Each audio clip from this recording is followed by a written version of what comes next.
If you want to find some offbeat opening lines to play, then you could do worse than follow the world champion Magnus Carlsen. In his game from round 5 of the Shamkir tournament, he had a completely original position on the board after just 5 moves. And that's the game we're going to see now. Magnus Carlsen with white against Radoslav Wojtaszek from Poland. Now, Wojtaszek is a strong player. He's rated 2744. He has a fairly rigid opening repertoire. And Carlsen, whenever he plays him, likes to exploit that by playing slightly offbeat variations. So, first of all, he plays knight c3, so looking like a closed variation, possibly of the Sicilian. He's actually played the closed Sicilian against Wojtaszek before. And here, instead of playing g3 or knight e2 or knight f3, Carlsen plays d4. So this is a strange hybrid. Normally, of course, the knight would be on f3 when you play d4. Because after this, you can't recapture with the knight, you have to recapture with the queen. And that gets knocked away. In fact, this looks like a little tribute to Vugar Gashimov. The Shamkir tournament is actually the Gashimov Memorial Tournament, named after the Azerbaijan player Vugar Gashimov, who died tragically at a very young age. And Gashimov also played quite original systems, quite enterprising systems, and he played this a few times. But here, after knight c6, he played bishop b5 and took here and played bishop g5 and then castled queenside.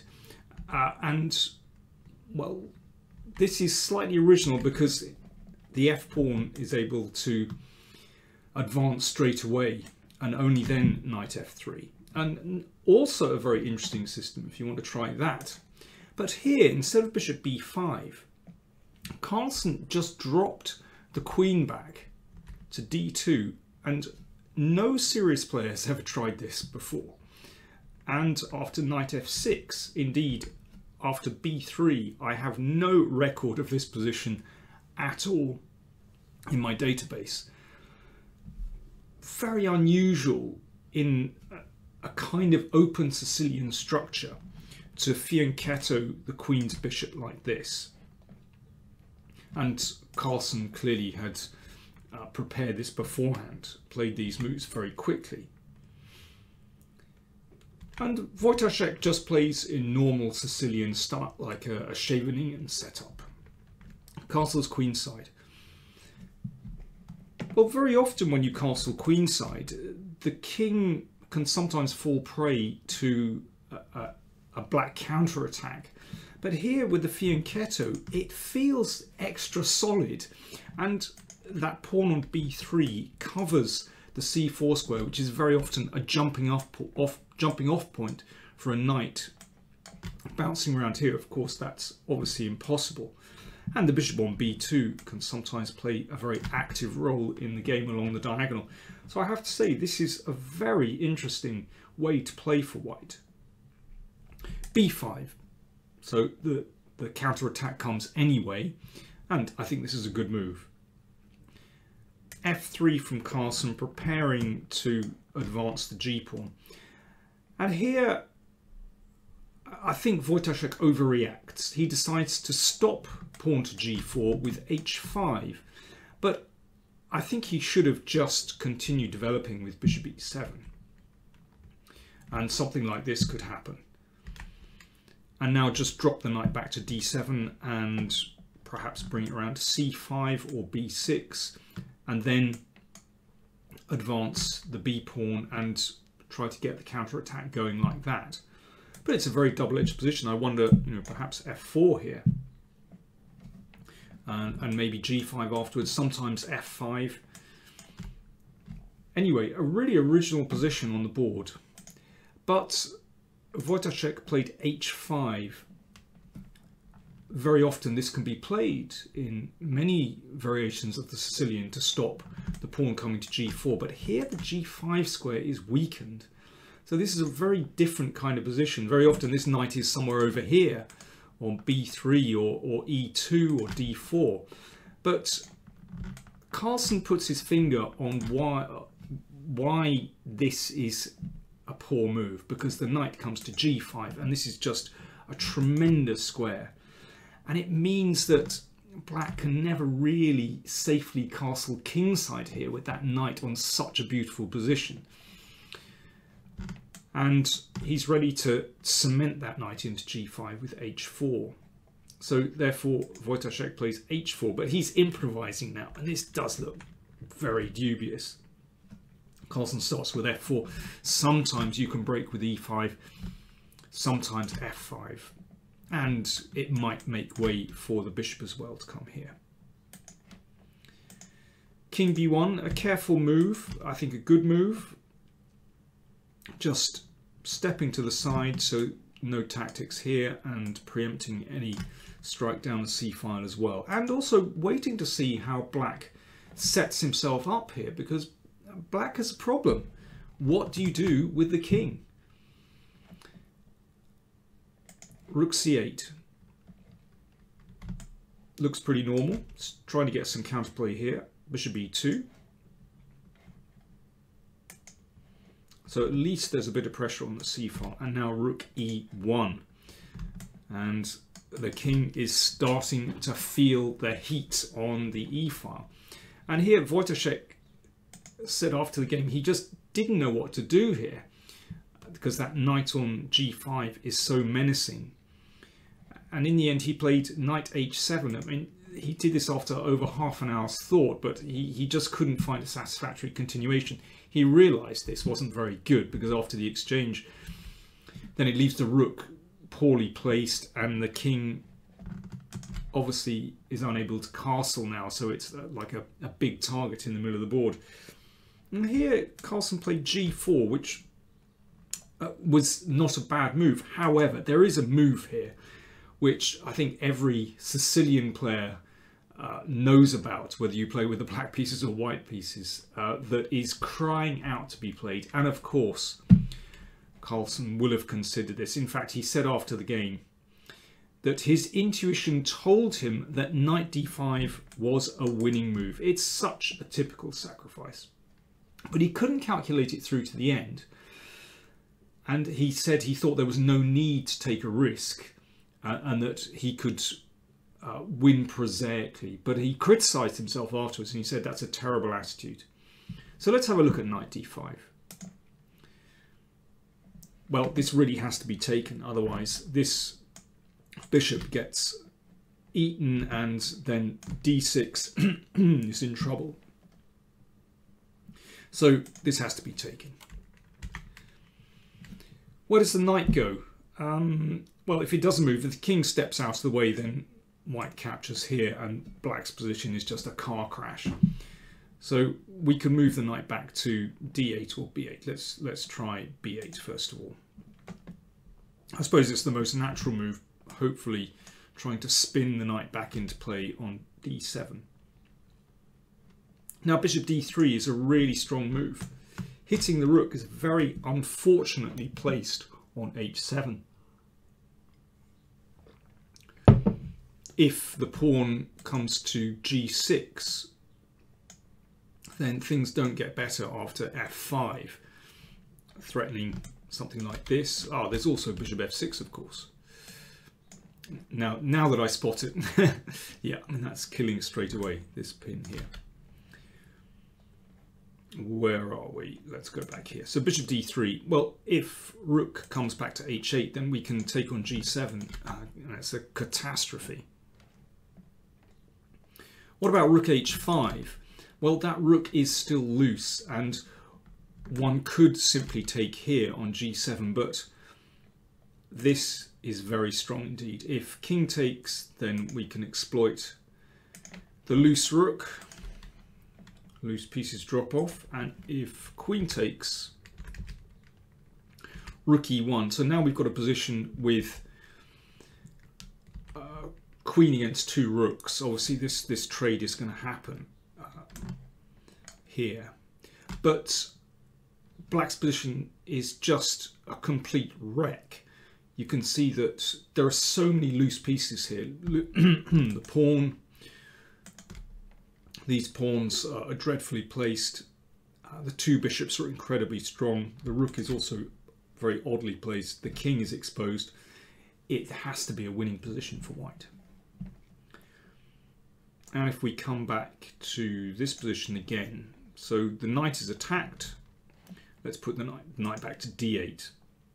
Well, I mean, there's several good moves here. Bishop d3 is still fantastically strong, with a similar idea. And there's also bishop g4, which the players actually were analysing after the game, hitting this. And now instead of taking the rook, you can just double on the e-file. As you can see, that knight has no decent move in this position, so it completely splits the rook from the defence on the back rank, and just something really simple like this, threatening a checkmate, is curtains. So, well, yes, I understand what Carlsen means when he says that he was looking for a clean kill and didn't want to mess up such a good position, but actually, knight d5, well, he criticised himself afterwards. It's such an obvious move. He analysed it, but I'm surprised he didn't invest a little bit more time to crunch it through, and then, well, he could have backed up his intuition with cold calculation. But instead, he rattled on. So after 7 minutes thought, not too long, he played g4. This seems to be his strategy, that he uses the clock. He realised he had a good position and he just wanted to keep moving quickly and in that way put more pressure on his opponent. And you have to say his methods work. So after g4, he wants to just keep pushing on, and the king is still in a terrible state. So Wojtaszek exchanged and played bishop f6 and bishop d3 on the same line as the rook. So that's step back, and now g4. Things are rolling on, but knight d4, and after this, well, Carlsen said this is a good move afterwards. He liked this move, and black is back in the game here. The threat is to play knight takes pawn. So if g5, then we can play knight takes and then take on c3. So white doesn't want that. So therefore, rook e3 played. Now that defends the knight indirectly, because after knight takes, let's just see this, there is a discovered check. There we go, check, and rook takes queen. And that's why Wojtaszek played king f8. And again, Carlsen praised this move afterwards. So it's actually just reinstating that threat of taking on b3. Therefore, Carlsen moved the knight out of the way. So these exchanges, obviously to the benefit of black, which it just relieves some of the pressure on his position. And now Wojtaszek's played some inaccuracies. He should have just taken on b2 and queen c5, and then the king steps back just to get away from any checks, and well, black has found his feet to some extent here. This is still a promising position for white, because this can be rather uncomfortable. f5 could come, and then possibly g6, undermining the pawn chain. Nevertheless, the queen stands pretty well on c5, and the rook could find something to do on this open file. So it's not that clear yet. Definitely still better for white, but black has chances to defend. But Wojtaszek played bishop c3. This was traded. And again, queen c5 looks like the best move here to just knock the queen away from that strong position. Carlsen said afterwards he wants to play queen c1, but well, queen g3 looks like a more active move, and to play f5 again. And you can see that the black king is still a liability in this position because there are threats to play f6 and leave the king poorly placed, but still not so clear. Anyway, in this position, Wojtaszek played rook c5, and this was certainly a mistake after e5, opening up the position. If black closes it, so we've got a kind of French defense structure here, but this is definitely not a good French, because f5 just opens up the king side. So after e5, pawns exchanged.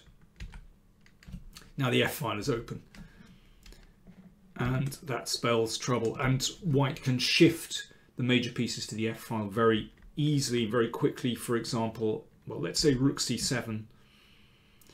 We'll play g5, threatening to break things open with g6, and if here, then queen here, and rook over, and you can see that the threats of here and maybe queen f6, maybe rook f2, it's very unpleasant for black. But Wojtaszek, a little bit short of time, blundered straight away. He played rook h1. It's uncanny how often this happens to Carlsen's opponents. Under pressure, they crack. You can see that bishop is now loose, and Carlsen uses that straight away, hitting the bishop and threatening something nasty down here, a check and a check here. Rook e5, but this just loses straight away, check. And now a check on a7. And here Wojtaszek resigned. If king f6, yes, you can take this straight away, but an even cleaner kill is to play g5 check. If rook takes, then we take the rook, and the rooks can't be exchanged on the back rank. White is a piece up with a devastating attack. And if king takes g5, well, we can hound the king and take the piece. And I don't think the black king is going to last much longer stumbling about in the enemy position. So there we go. Carlsen shows that there's more than one way to win a game of chess, and his methods are very strong. He won that game in 31 moves. But fascinating opening. This queen takes and queen d2. We might well be seeing more of this. Worth a try. Carlsen has an excellent record against Wojtaszek. If you want to check out those games in the playlist, then do click up there on the info tab and the playlists as well. He often plays these quirky little systems and usually manages to wrong foot Wojtaszek. So that win means that Carlsen's tournament is up and running. He's scored all draws so far, plus this one win. But Topalov won again. He beat Navarra. So Topalov actually leads the tournament in Shamkir, with Carlsen just a half point behind.